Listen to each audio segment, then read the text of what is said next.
Déjeme saludar a dos amigos, miembros de esta familia sin censura, que ya están listos para dejar la víbora chillando. Ya llegó el maestro Jaime Hernández, editor de La Jornada Sin Fronteras, fundador y conductor de espacios en su canal de YouTube No Apto para Cínicos, miembro de esta familia sin censura. ¿Cómo estás, Jaime? Te saludo con mucho gusto. Buongiorno, caro amigo. Aquí estamos, listos para lo que tú me digas. Gracias, mi querido Jaime, siempre tú dispuesto a cumplirle a la audiencia de Sin Censura. Déjame saludar también a Kurt Harvard, escritor, periodista independiente, hombre comprometido desde su trinchera con la verdad, y a quien le agradezco mucho que forme parte de esta familia de las mesas de diálogo de Sin Censura. ¿Cómo estás, Kurt? Te saludo con mucho gusto. Hola Vicente, buenos días. Gusto estar nuevamente aquí contigo, con Jaime, y que con la audiencia para comentar varias cosas de cierta importancia, diría. Oigan, ¿cómo ven estos golpes, no solamente desde México, sino desde el extranjero, para la cuarta transformación, para el presidente Andrés Manuel López Obrador? Ahora Ricardo Monreal también recibe su espacio en el Washington Post. Ahí en el Washington Post he leído, no sé si todavía escriba Julio Astillero, escribía o escribe Carlos Loret de Mola, escribía o escribe León Krause. Ahora le dan espacio a Ricardo Monreal para escribir su columna. Vemos a Jaime Bailey desde la Florida de Marco Rubio, llamándole de todas maneras al presidente Andrés Manuel López Obrador. Por cierto, también sin relación a López Obrador, pero un personaje que ha señalado el presidente de México en diferentes ocasiones, Ted Cruz, tirándole con todo a la izquierda latinoamericana, hablando de este marxismo al que tanto le tiene miedo Ted Cruz por la victoria de Gustavo Petro y su toma de protesta en Colombia. Denme su opinión de esto que estamos viendo. Ahora en México las cosas no están mejor. Mencionaba hace rato a Beatriz Pajés, que dice que López Obrador quiere destruir a la Iglesia Católica. Y bien me has dicho, Jaime, y bien lo hemos analizado en diferentes mesas, Kurt, lo peor estaría por venir rumbo al 2024. Bueno, empecemos en el 2023 con el Estado de México, que es uno de los estados política y electoralmente hablando más importantes de la República Mexicana. Te escucho primero, Jaime. Pues fíjate que es interesante toda esta, ¿cómo definirlo? Esta panoplia de medios, voces que han comenzado a bailar. Primero me quiero referir a la sección del Washington Post. Tú sabes que la sección en español del Washington Post surgió como la iniciativa de esta sección del Washington Post en español surgió como una iniciativa para realmente lanzar al Washington Post al mundo hispano, porque la intención de Jeff Bezos es convertir a Washington Post en un periódico global. El problema es en quién dejó las manos este proceso. La sección en español de opinión del Washington Post comenzó, podría decirse, como una ínsula barataria. No está bajo el control directo de la sección de opinión del Washington Post. Y a raíz de esto fue con el anterior director, ahorita no me acuerdo el nombre del anterior director, que fue un gran director, por cierto, fue el director del Boston Globe, que sacó a relucir el tema de los abusos de los sacerdotes de la Iglesia Católica. Échenme la mano a ver si Kurt se acuerda del nombre de este director, Martin Barón se llamaba, o se llama. Dejó de ser ya director, pero Martí Barón, que fue un excelente periodista, Martí Barón, por cierto, habla fluente el español, creyó que era conveniente lanzar la sección del Washington Post en español y puso en manos de gente vinculada, por ejemplo, de Leoncito Krauss y de gente vinculada al grupo de Claudia X González, el lanzamiento de esta sección que no ha tenido ni tiene supervisión directa del área de opinión del Washington Post. Entonces, este grupete básicamente ha secuestrado esta sección en español del Washington Post y lo ha hecho con el fin de Mael Vallejo. Estuvo con Mael Vallejo. Gracias, Toño.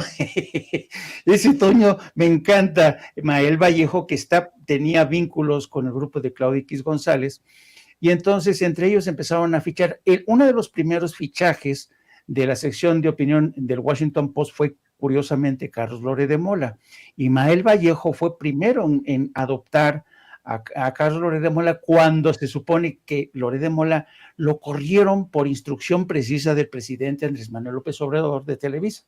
Ya sabes, ¿te acuerdas de esa frase que dijo Loret de Mola? No, me están persiguiendo, soy un perseguido político. Entonces le dice Mael Vallejo, vente con nosotros a la sección en español del Washington Post. Y la estrategia de Mael Vallejo es ir mezclando manzanas podridas con manzanas sanas, es decir, mete a Loret de Mola, pero invita a otros colaboradores que no están quemados como Loret de Mola, y este es un proceso le han lavado la cara, entre otros, a Loret de Mola en el Washington Post. Bueno, y ahora vemos cómo Ricardo Monreal, que es un viejo zorro, se ha colado en este gallinero, y con la intención de decir que Morena ya no es lo que era, porque desde que se salió el presidente todo es un desmadre. Entonces, ahí te das cuenta de cómo alguien ya tiene secuestrada desde hace tiempo esta sección. Hacen como que invitan a periodistas honestos, pero los mezclan con otros personajes impresentables, ¿no? Bueno, pero esto han convertido esta especie de chiringuito, de puesto callejero de la opinión, de la sección de opinión en español del Washington Post, una especie de francotiradores que están, porque si tú revisas el historial, los que más publican, Loret de Mola, León Krauss, y ahora está debutando el señor Ricardo Monreal. Bueno, pero también esto tiene que ver con una percepción que hay desde Estados Unidos sobre la realidad de América Latina en general y de México en particular. Estaba revisando la intervención de Ted Cruz a propósito de la asunción al poder de Gustavo Petro, y es fascinante, ¿no? Es como revivir, ¿sabes?, la época del macartismo, ¿no? Cuando Estados Unidos iba de todo aquel y de todo aquello que sonara comunista, socialista, la época de las listas negras, y Ted Cruz se ha apalancado ahí en momentos en que el Partido Republicano se está corriendo cada vez más a la extrema derecha, incluso con una nueva forma de neofascismo, ¿no? Entonces, es fascinante porque cuando escuchas tú a Ted Cruz hablando contra la amenaza de una América Latina que se está orientando más hacia el socialismo y el comunismo, por cierto, unas etiquetas que han perdido su razón de ser. Ya no puedes hablar de socialismo y comunismo como se hablaba en la década de los 50, 60 en Estados Unidos. Pero bueno, el caso es que estaba yo reflexionando mientras escuchaba a Ted Cruz, que mientras Ted Cruz lanza su perorata para advertir contra la amenaza que encabeza, por cierto, Andrés Manuel López Obrador, de todos estos grupos de izquierda, que ahora a las que se suma Gustavo Petro, y se va a sumar muy posiblemente Lula en Brasil, esta locución, esta perorata de Ted Cruz se produce, querido Vicente, querido Kurt, a solo una semana de que en la Casa Blanca el presidente Joe Biden tuviera un encuentro en privado con algunos historiadores, con algunos intelectuales, y en esta reunión en la Casa Blanca, el presidente porque es un hábito que ya ha adoptado la Casa Blanca de llamar a consultas a historiadores, intelectuales, librepensadores, para que de alguna manera vayan coachando, que le den su opinión al presidente y el presidente toma nota y decide en consecuencia. Bueno, en esa reunión de apenas la semana pasada, este grupo de historiadores le advirtió al presidente Biden de dos problemas muy graves. Uno, la división tremenda, la polarización tremenda que se está viviendo en Estados Unidos y que se parece mucho al periodo de la guerra civil, el momento digamos, el prolegómeno de lo que fue la primera guerra civil con Lincoln, ¿se acuerdan? Bueno, y si el país está tan dividido que nos encontramos en una situación muy parecida a la que pasó con Lincoln. Cosa interesante, ¿no? Mientras acá Ted Cruz habla del peligro del comunismo, en la Casa Blanca los historiadores que tienen una visión de más largo aliento dicen, presidente, tenemos un problema serio de división en casa, tenemos que resolverlo de una manera. Y un segundo problema, no menos preocupante, es que esta nueva corriente neofascista está creciendo cada vez más. Tomó impulso con Donald Trump, pero ahora es cada más evidente porque esta nueva corriente neofascista se ha hecho con el control o parte del control del Partido Republicano. Esa es otra de las grandes amenazas que está enfrentando Estados Unidos, la democracia de Estados Unidos, y es un periodo muy similar de la década de los 40, cuando estaba Franklin Delano Roosevelt, y en aquel momento había un coqueteo impresionante en Europa, ¿se acuerdan? En la década de los 40, con el fascismo en Europa, Hitler, Mussolini, Franco. Entonces le están diciendo al presidente, tenemos dos grandes amenazas, el neofascismo, uno de cuyos rostros lo vemos encarnándose en Ted Cruz, y la división interna, que estamos prácticamente a la orilla de un abismo de división. Yo no sé, tenemos que resolver esto lo más pronto posible. Entonces, se me hace realmente irónico que en ese contexto realmente de alta volatilidad social y política en Estados Unidos, Ted Cruz quiera dar lecciones a América Latina, cuando América Latina y México por fin se han dado cuenta que el modelo neoliberal ha fracasado, que América Latina y México ya no pueden con más revueltas, con más protestas sociales. Hay que acordarnos que antes de la pandemia, queridos amigos, las revueltas de protestas en toda América Latina, en gran parte de América Latina, se habían convertido en la escena de todos los días. Cuando viene la pandemia, se sofocaron, pero es este reclamo de la sociedad que ya no aguanta tener en el cogote la bota del neoliberalismo, fue lo que provocó, entre otras cosas, la victoria de Andrés Manuel López Obrador. Así es que yo creo que lo que hemos visto en el acto de Ted Cruz es primero que demuestra hasta qué punto algunos políticos en Estados Unidos están completamente desinformados, uno, y dos, y te refleja también el carácter, yo digo, a lo mejor me equivoco, pero yo creo autista de una nación como Estados Unidos, queridos amigos.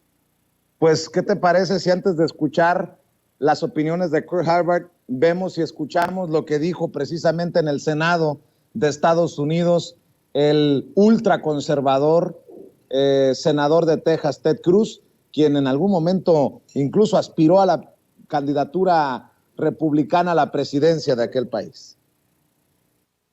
We don't support Marxists in Latin America, and any leftist leader who chooses socialism will be held accountable by the United States.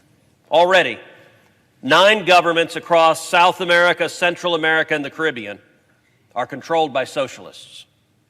All of these governments, with only one exception, are also overtly and ideologically anti-American. Colombia will become the 10th government in the region controlled by the hard left when the country's new president, Gustavo Petro, will take office.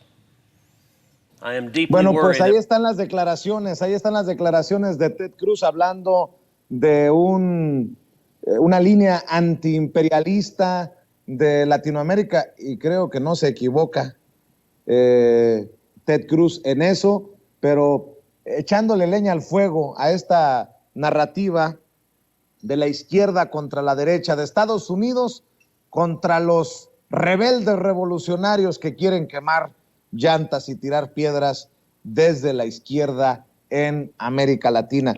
Kurt Harvard, voy a escuchar tus opiniones después de decir que también he encontrado que a esta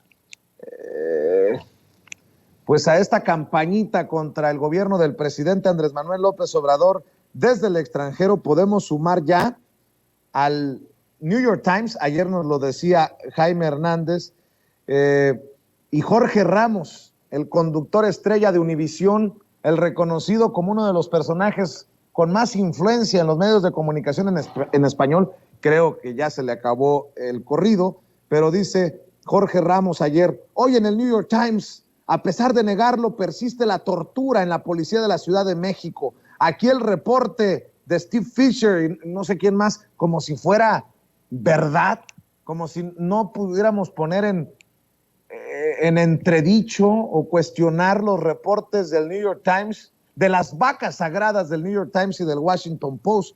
Jorge Ramos hoy escribe, el problema no es únicamente la rápida y masiva militarización de México. El punto es que esa militarización ni siquiera ha dado resultados contra el crimen y los cárteles.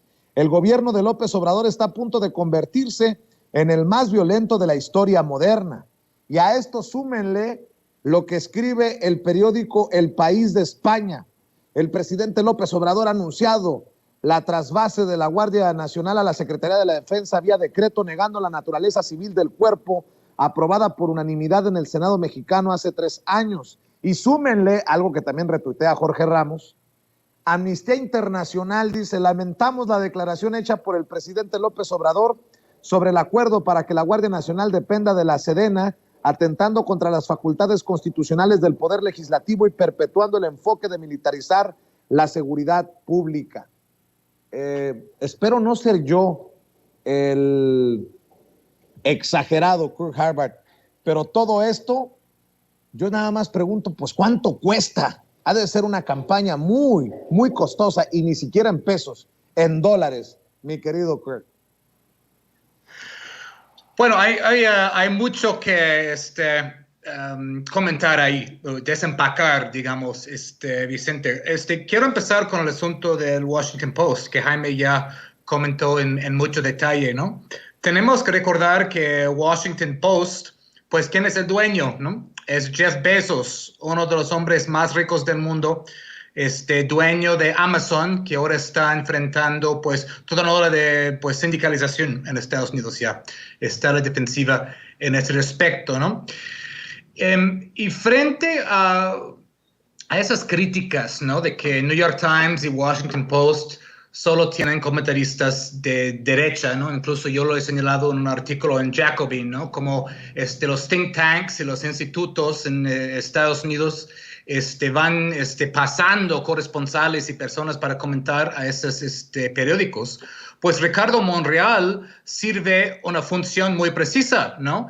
Ahora el Washington Post puede decir, pues miren, tenemos a alguien de izquierda, tenemos a alguien de Morena misma, ya no nos pueden acusar de no tener variedad de opiniones, ¿no? En nuestra sección en español, ¿no? Si es alguien desde Morena diciéndolo y un senador además, bueno, esa es una voz importante, ¿no? Entonces, el hecho de que hayan insertado a Monreal ahí dentro de la estructura de Washington Post, que normalmente pues recicla las mismas voces de los think tanks y institutos, ahí en términos de América Latina, y también les lava la imagen de personas como Loret de Mola, etcétera, pues tiene una función muy precisa para ellos. Eso dicho, vaya, pues hablemos un poco del desvarío de Ted Cruz. Pues esto me da mucho gusto verlo, ¿no? No por lo que haya dicho Cruz, que son disparates en un sentido mayor, sino que para mí refleja cierta impotencia, ¿no? Por parte de la estructura, pues, digamos, todo imperial, ante esta segunda ola de gobiernos progresistas en América Latina, ¿no? Recordemos, la segunda ola, lo que está pasando ahorita en América Latina, no son las mismas circunstancias que vimos en la primera ola de la Marea Rosa en los 2000, ¿no? Ahora vemos a un Estados Unidos, aunque sigue siendo una superpotencia, pues relativamente más debilitada en varios sentidos, vemos en América Latina ahora que en términos generales no depende de Estados Unidos como lo hacía hace 10, 15 años. Ahora, con excepción de México y 2 o 3 más países, el socio de comercio más grande para esos países es China, por bien o por mal, ¿no? Entonces, lo que vimos justamente hace algunos meses en el asunto de la cumbre de las Américas, ¿no? Donde la negativa de AMLO de asistir a la cumbre desencadenó una serie de contestaciones a lo largo del continente.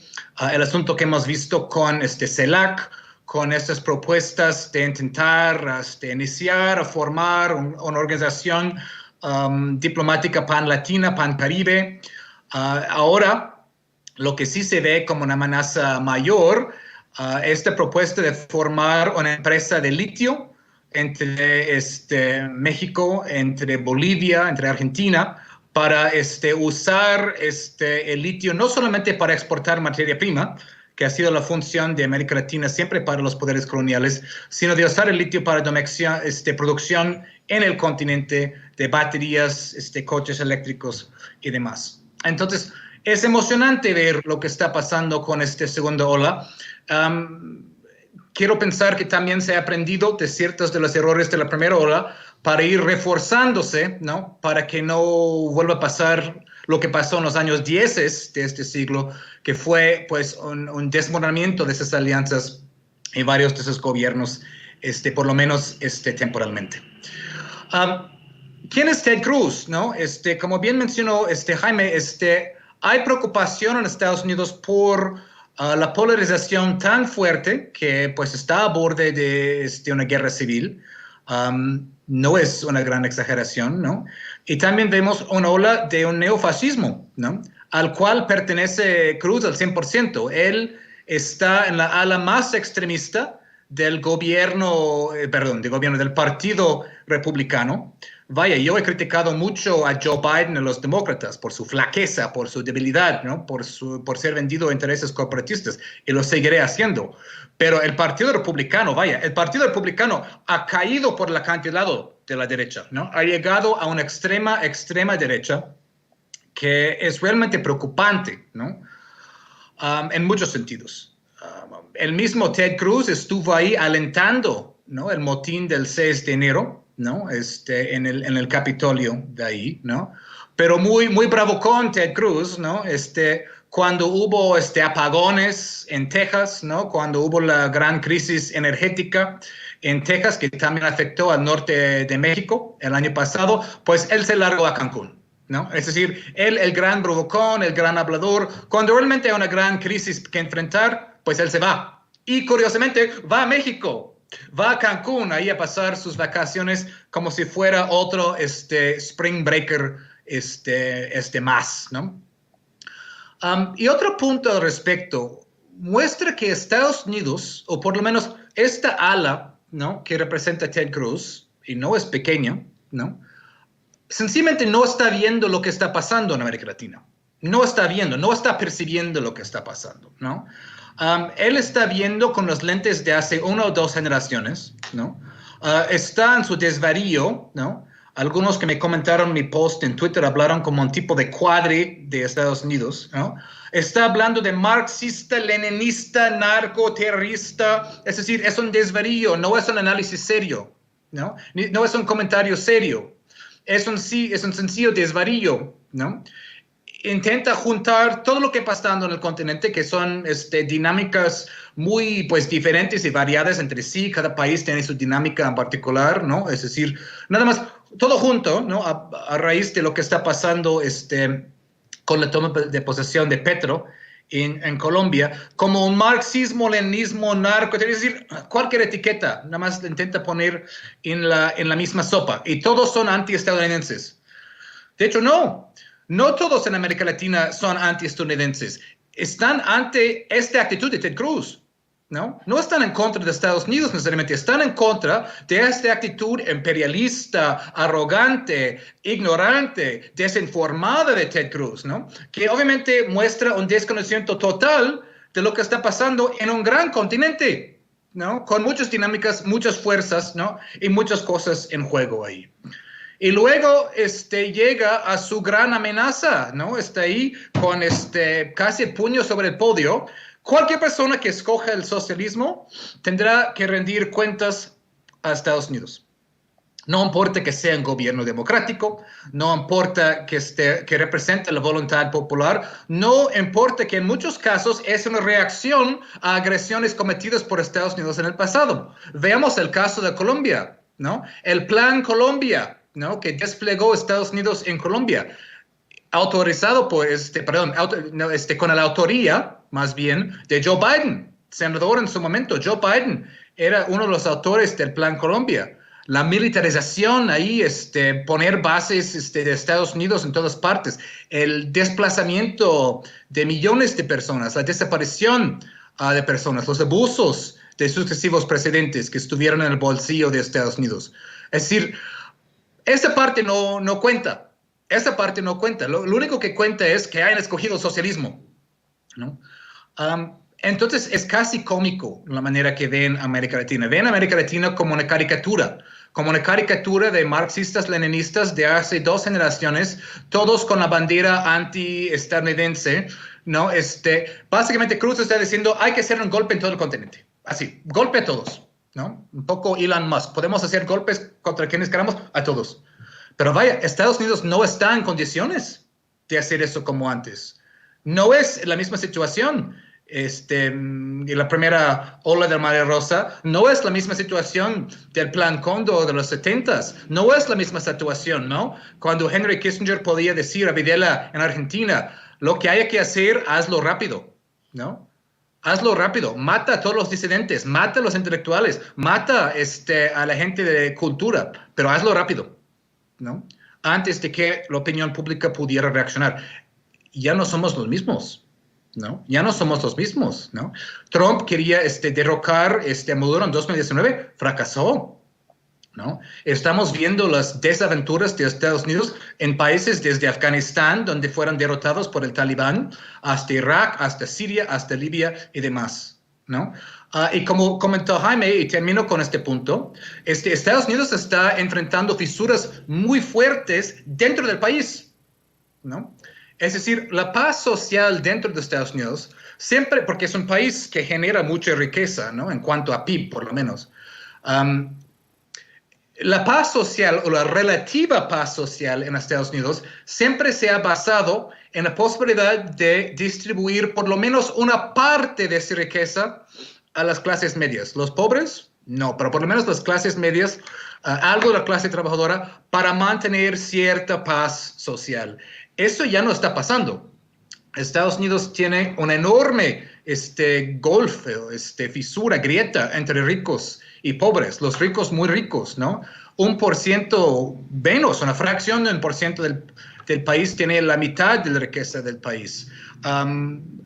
Muchas personas, más de la mitad en el país, están viviendo de cheque en cheque, de pago en pago, ¿no? No tienen dinero en el banco para enfrentar sus necesidades básicas, ¿no? Mucha gente, pues vemos, están viviendo en sus coches, van por ciudades como Los Ángeles, como Filadelfia, ves calles y calles de personas viviendo y durmiendo en la calle. Y ya que no hay un sistema sanitario funcional en Estados Unidos, si te enfermas de manera grave, podrías perder todo y terminar en la calle, ¿no? Esa situación ahí en Estados Unidos es bien precaria, ¿no? Mucho más que hace 10, 15 años en el momento de la primera ola de la Marea Rosa, ¿no? Entonces, Cruz y sus cuates harían bien en atender a eso, pues además del asunto de Texas, de la inestabilidad de su red eléctrica, es decir, de repente, pues la gente no recibe servicios básicos, ¿no? En el país más rico del mundo. Entonces, en todo este contexto, por eso yo veo su discurso en el Senado como un discurso más bien de debilidad, más que fuerza. Pues qué interesante todo lo que estamos escuchando para llegar también a otro tema, Jaime, Kurt, que es el del cártel inmobiliario, del panismo. Ahora desde Morena, con muchos pantalones, Aleida Alavés, la diputada federal de Morena, pide que se le quite el fuero, que se le haga juicio de procedencia, que se le lleve juicio de procedencia al coordinador del PAN, de los diputados a nivel federal y al coordinador del PAN en el Congreso de la Ciudad de México. Los panistas que tanto se alebrestan, que le llaman tirano a López Obrador, que dicen esto y lo otro, pero que callan, o que van a decir que van a acusar persecución política contra sus muchachos, en esto que a todas luces es una situación que debe de investigarse y castigarse. Es una investigación de la Fiscalía sobre este ya conocido como el cártel inmobiliario, mi querido Jaime Hernández. Mira, voy a empezar, si me lo permites, querido Vicente, por hacer solamente una puntualización relacionada con el reporte del New York Times, y lo voy a vincular con lo que tú acabas de decir de este cártel inmobiliario. Me parece una maroma rara, pero me voy a explicar. Para darle contexto a la gente, Jaime, nada Dime. más para darle contexto a la gente. ¿Te refieres a lo que publicó el New York Times ayer, que habla de Exacto. tortura, que habla de básicamente un fiasco en temas de seguridad en el gobierno de Claudia Sheinbaum en la Ciudad de México, ¿no? ¿A eso te refieres? Exactamente. Y te voy a decir por qué de alguna manera está vinculado a lo que ha ocurrido con el PAN. Mira, yo creo que este tema que ha llamado la atención poderosamente de Jorge Ramos y esta mañana de Carmen Aristegui, diciendo, se llevan las manos a la cabeza y dicen, pero qué barbaridad, pero si el New York Times lo está diciendo, esto te revela hasta qué punto Jorge Ramos y personajes como Carmen Aristegui todavía adolecen de este colonialismo, ¿no? Si lo dice el New York Times, es como si no fuera prácticamente es infalible, ¿no? Como los papas, ¿no? Y yo creo que The New York Times, siendo un periódico con una larga tradición y gran reputación, pues no puede ser visto, ¿sabes?, como un dios terrenal del periodismo, francamente no. Y no quiero criticar a todo el periódico, sino a este trabajo que publican la corresponsal del New York Times en la Ciudad de México y un colaborador. Bueno, mi crítica al artículo es, uno, cuando uno hace como reportero lo que se conoce como un gran angular, es decir, te concentras solamente sobre un tema muy acotado y específico, que es lo que quiso hacer el New York Times, y quiso hacer un gran angular sobre lo que es el tema de la tortura, violación de derechos humanos en el seno de la policía capitalina. Algo que no quiero rebatir, no lo voy a rebatir, porque sabemos que la limpieza de la policía capitalina es un proceso largo. Nadie va a negar que hay manzanas podridas en el seno de la policía capitalina, pero está en proceso justamente de erradicarlos. Pero donde voy es a lo siguiente, querido Vicente.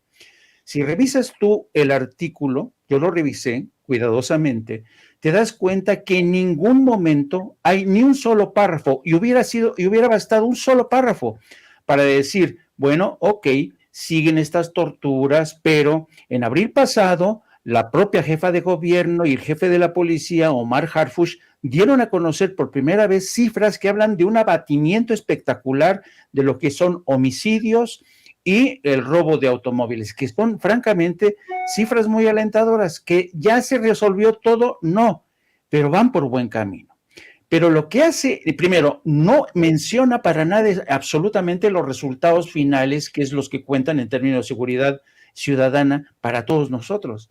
Pero otra cosa que hace, y te lo voy a leer porque a mí se me hace francamente grave, porque lo que sugiere este reportaje es que con el fin de mejorar su posición de cara a las presidenciales del 2024, lo que está haciendo Claudia Sheinbaum y toda la gente responsable de la policía capitalina es, no importa cuál sea el método, torturen, siempre en droga con inocentes, hagan todo lo posible con tal de que bajemos, es decir, se vale todo con tal de que la posición de Claudia quede estupendamente posicionada de cada 2024. Es una sugerencia muy grave del New York Times, sugerir que Claudia Sheinbaum acepta esta estrategia de no importa, hay que torcer brazos, hay que torturar con el fin de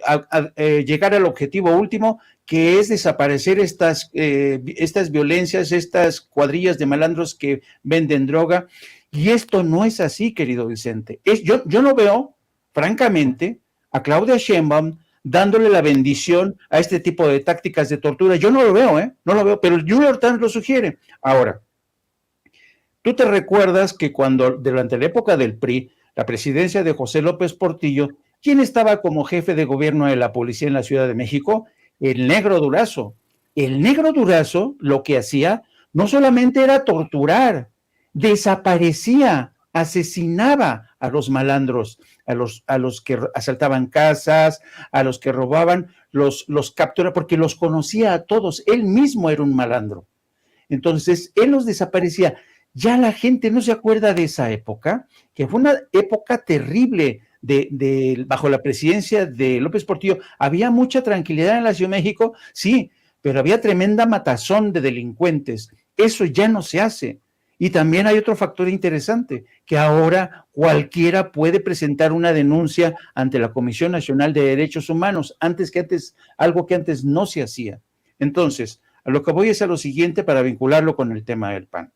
Casi siempre la gente del PAN y del PRI se remiten a este presente calamitoso, ¿no? No, el presidente lo está haciendo todo mal en materia de seguridad. Vean ustedes, torturan aquí en la Ciudad de México, lo dice el New York Times, ¿no? Pero no se detienen en el pasado, en los asesinatos que patrocinaba el PRI en la Ciudad de México o que le daba su bendición, y ahora este cártel inmobiliario.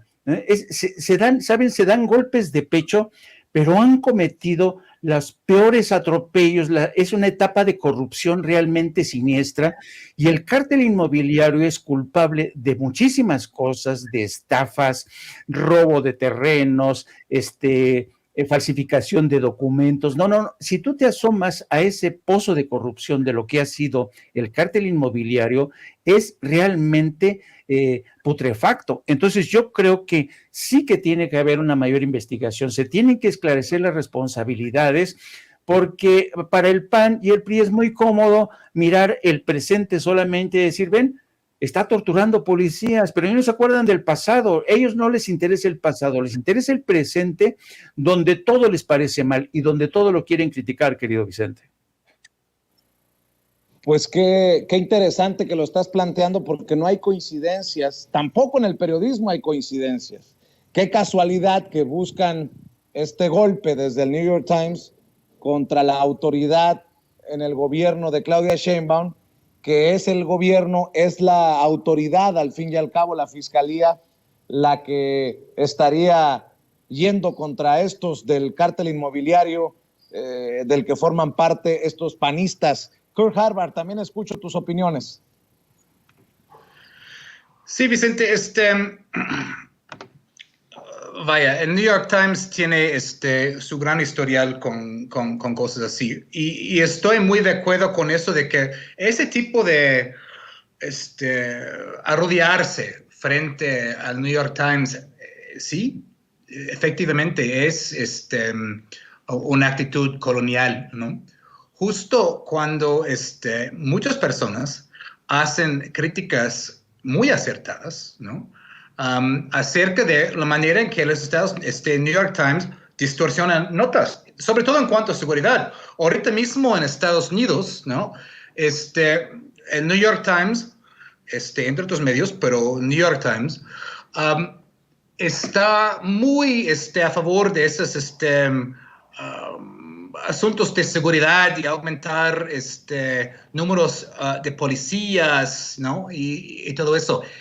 Y siempre usan el marco de que más policías y todo eso va a crear automáticamente mayor seguridad, cuando sabemos muy bien lo que ha hecho las policías en muchas ciudades de Estados Unidos, ¿no? Y han sido criticados muy puntualmente por distorsionar temas en y otros ahí. Entonces, no sé de dónde viene la idea que New York Times haga periodismo ahí objetivo y limpio.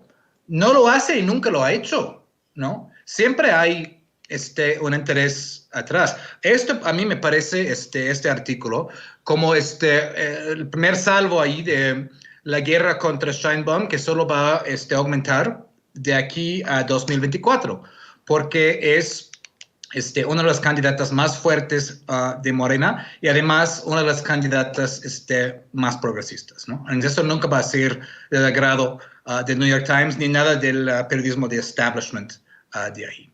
Además, este tipo de notas, pues, sirve una función para el público, ¿no? Sirve esta función de, pues, alimentar la imagen entre el público estadounidense que México es un caos, México salvaje, ¿no? Le encantan jugar este juego del México salvaje, ¿no? Entre la lectoría de los periódicos, ¿no? Acerca de México bárbaro, ¿no? La América Latina bárbara, ¿no? Etcétera, etcétera, etcétera, ¿no? Vaya, que sigue habiendo corrupción, abusos entre la policía capitalina, no me sorprende. No me sorprende. Es decir, es un asunto ahí con las corporaciones policíacas a varios niveles, ¿no? Justamente por eso, pues, hubo esta idea de recurrirse a la Guardia Nacional, ¿no? Que hay que seguir el debate de eso, pero no con las opiniones de los que en su momento no estuvieron reportando todos los abusos de gobiernos pasados en este respecto, ¿no? Hay una selectividad ahí en eso, ¿no? En cuanto al asunto mobiliario, yo lo veo eso bastante preocupante. El dato que más me llamó la atención de eso, y vaya, hay que siempre precisar que todos son inocentes hasta que se encuentran culpables, ¿no? No estamos adelantándonos, perdón, a los juicios correspondientes, ¿no? Pero si es cierto, estamos hablando de una situación muy conocida, ¿no? De corrupción, amiguismos, en términos de bienes raíces entre gobiernos, ¿no? Como el panismo, ahí antes, ¿no? En esa delegación, en esta alcaldía, perdón, con intereses inmobiliarios, de construcción, de constructoras, ¿no? Algo parecido a lo que vimos con Alito, ¿no?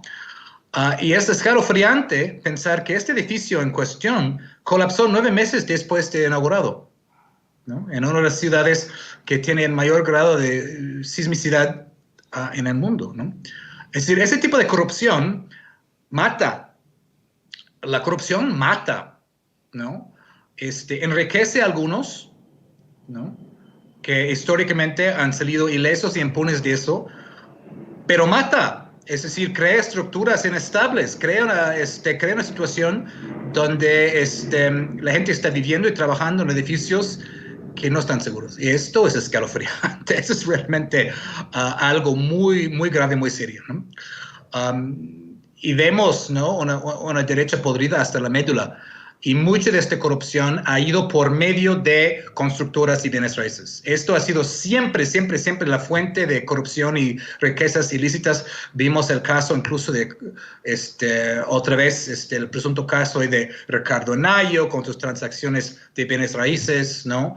Es casi imposible no encontrar un político del PAN y el PRI que no hayan tenido transacciones en cuanto a bienes raíces, lotes, estructuras, constructoras, y eso es algo que hay que investigar y limpiar a fondo, ¿no?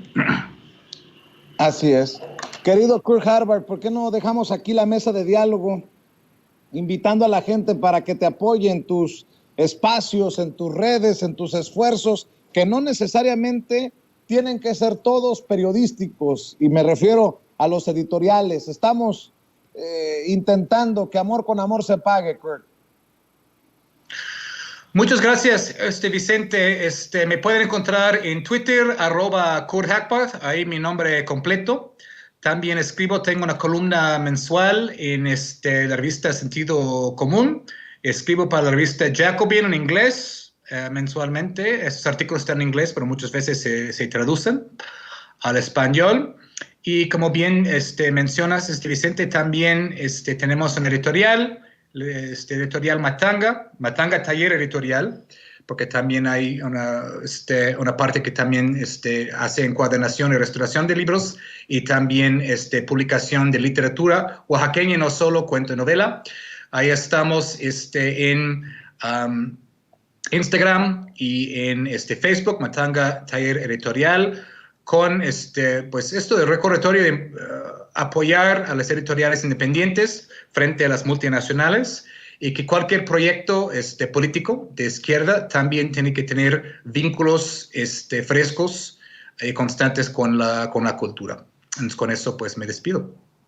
Te agradezco mucho, Kurt, por llegar a la cita con la audiencia de Sin Censura. Maestro Jaime Hernández, tú también ya te preparas para salir al ruedo en No Apto para Cínicos. Hay que invitar a la gente para que se siga sumando a tus esfuerzos. Gracias, Vicente. Un saludo a Kurt, también le mando un abrazo. Muchas gracias, querido Vicente. Pues sí, los invito que dentro ya de casi hora y media vamos a estar al aire en No Apto para Cínicos. Arrancamos a las 14 horas. Hoy vamos a abundar también en este tema de esta visión tan aldeana y pueblerina que muchos tienen en México acerca del New York Times, y esta crítica realmente tan destemplada, tan injusta, o tan grosera contra la jefa de gobierno.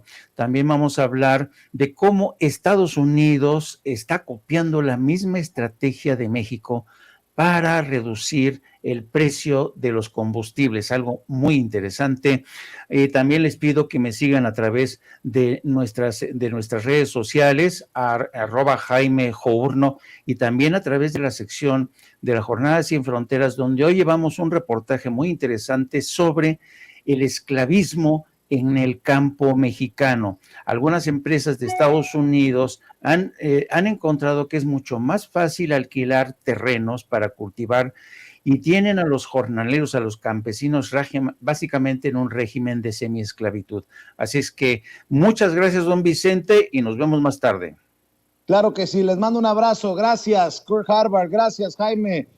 Los abrazo a la distancia y nos vemos en la próxima mesa de diálogo, o más al rato en el caso del querido Jaime Hernández en Sin Censura Nocturno. Amigos, amigas, regresamos en breve, pero mientras seguimos hablando sin pelos en la lengua, sin censura, usted puede suscribirse a nuestros 3 principales canales en YouTube. Sin Censura Media, en donde tenemos más de 1,600,000 suscriptores, Sin Censura TV, en donde tenemos más de 1 millón de suscriptores, y en Sin Censura Presenta, en donde queremos llegar muy pronto a los 100,000 suscriptores. Si usted ya está inscrito en Sin Censura Media, suscríbase en Sin Censura TV. Si ya está suscrito en Sin Censura TV y Sin Censura Media, suscríbase a Sin Censura Presenta. Recuerde que es gratis, no tiene que sacar un solo centavo de su bolsillo para apoyarnos. Dele clic en la campanita para que los señores y señoras de YouTube envíen las notificaciones cuando estemos transmitiendo en vivo y en directo o estemos subiendo videos. También nos puede seguir en Twitter en @Vicente Serrano y hasta en Instagram. Ojo, también estamos en Instagram. Son nuestras redes sociales y con el apoyo de ustedes seguimos creciendo, porque con ustedes todo, sin ustedes nada.